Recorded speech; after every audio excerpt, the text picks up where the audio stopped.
Assalamualaikum warahmatullahi wabarakatuh.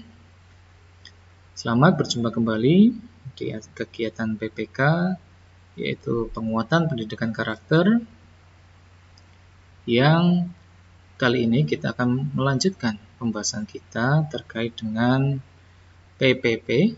Masih ingat kepanjangan PPP? Ya, PPP adalah Profil Pelajar Pancasila.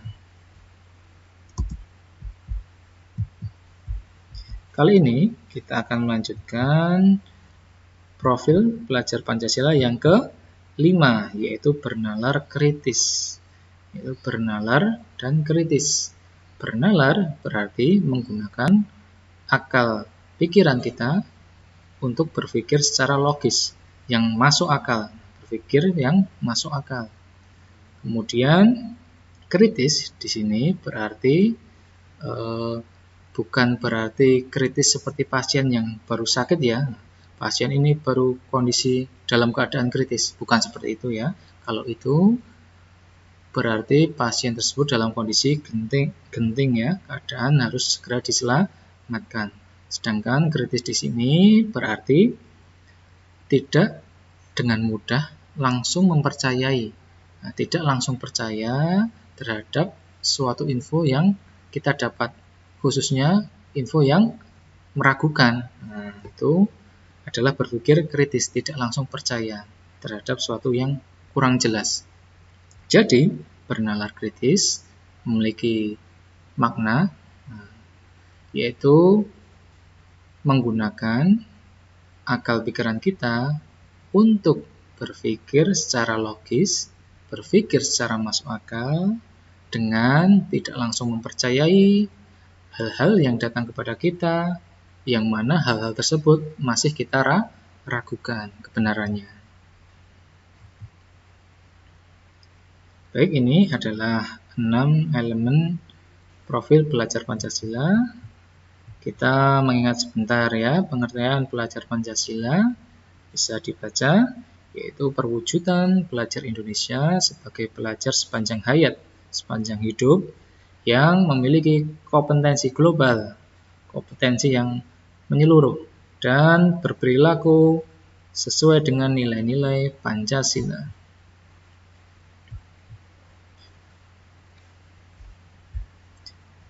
Bernalar kritis adalah sebagai seorang pelajar yang bernalar kritis mampu secara objektif memproses informasi, baik yang kualitatif, sebuah cerita-cerita, ataupun gambaran-gambaran, maupun informasi yang kuantitatif, informasi berupa angka, kemudian bilangan, atau sesuatu yang bisa diukur atau dihitung, membangun keterkaitan antara berbagai informasi, menganalisis informasi, mencari tahu kebenaran informasi, dan mengevaluasi serta menyimpulkannya. Jadi dari pengertian bernalar kritis di atas ada 4 elemen. Ada 4 elemen yang dapat kita ambil, yaitu yang pertama, memperoleh dan memproses informasi dan gagasan. 2, menganalisis dan mengevaluasi penalaran. 3, mohon maaf, ini angka 3 dan 4 ya seharusnya. 3, merefleksi pemikiran dan proses berpikir. Dan keempat, mengambil keputusan.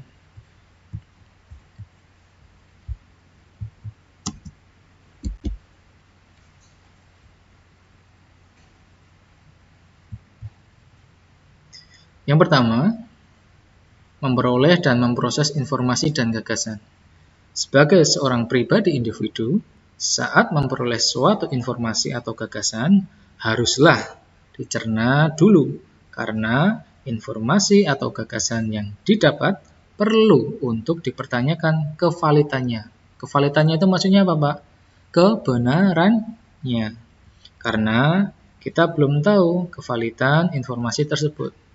Hal ini diperlukan agar terhindar dari informasi atau gagasan yang tidak dibenarkan. Bagaimana caranya?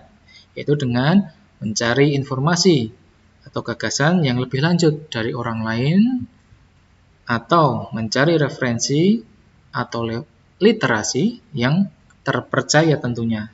Ya, kita tidak boleh sembarangan mencari sumber informasi. Bisa jadi informasi yang kita dapat nanti malah tidak benar.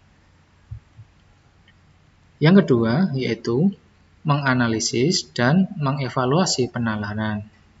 Maksudnya apa? Setiap pribadi individu setelah memperoleh informasi atau gagasan dan memprosesnya, informasi atau gagasan tersebut perlu untuk dianalisis dan dievaluasi terlebih dahulu. Apakah informasi atau gagasan tersebut masuk akal atau bisa dinalar atau tidak.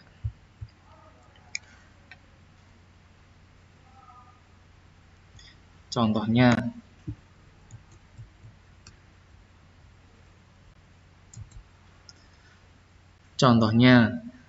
membaca referensi atau informasi lanjutan dan direnungkan dengan logika dan pikiran.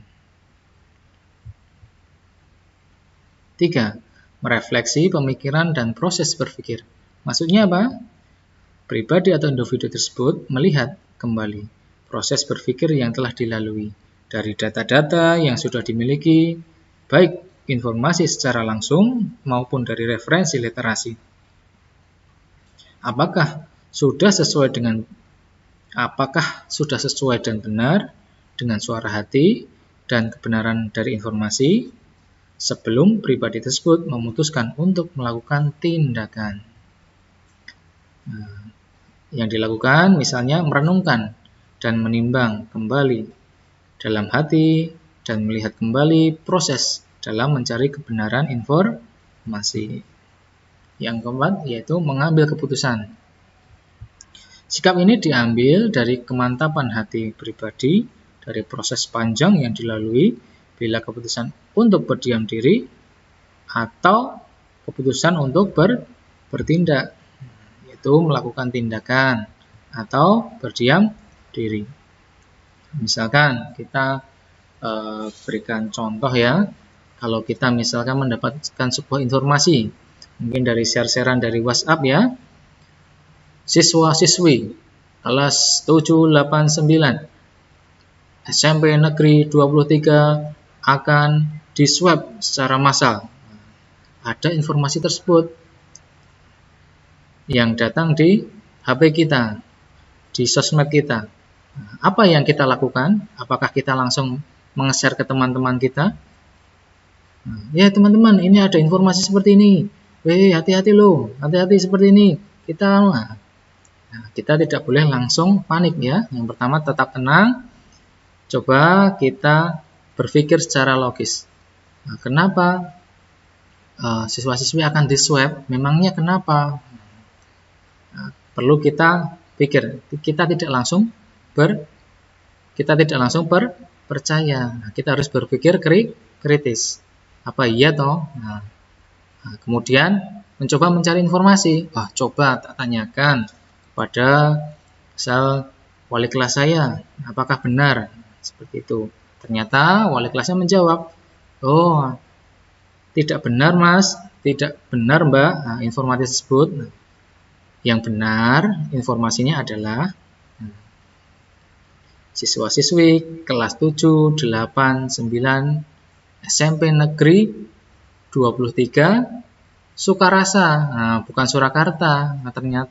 Ternyata SMP 23 Sukarasa yang akan di swab.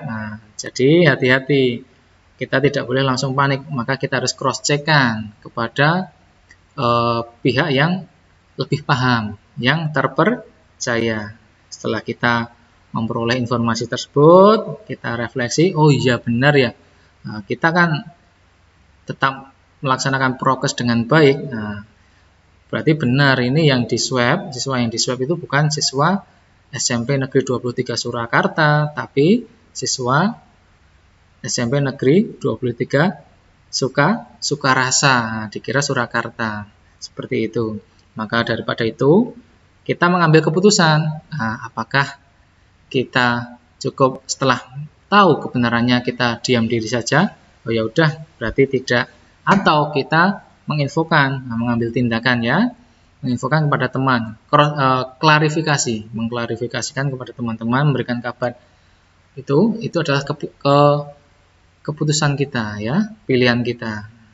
Nah, langkah baiknya mungkin kita klarifikasikan kepada teman-teman. Teman-teman, ternyata berita yang beredar terkait dengan swab di sekolah kita itu tidak benar. Yang benar itu di SMP yang lain. Nah, memang namanya mirip, hampir-hampir mirip SMP 23, tapi beda tempat ternyata.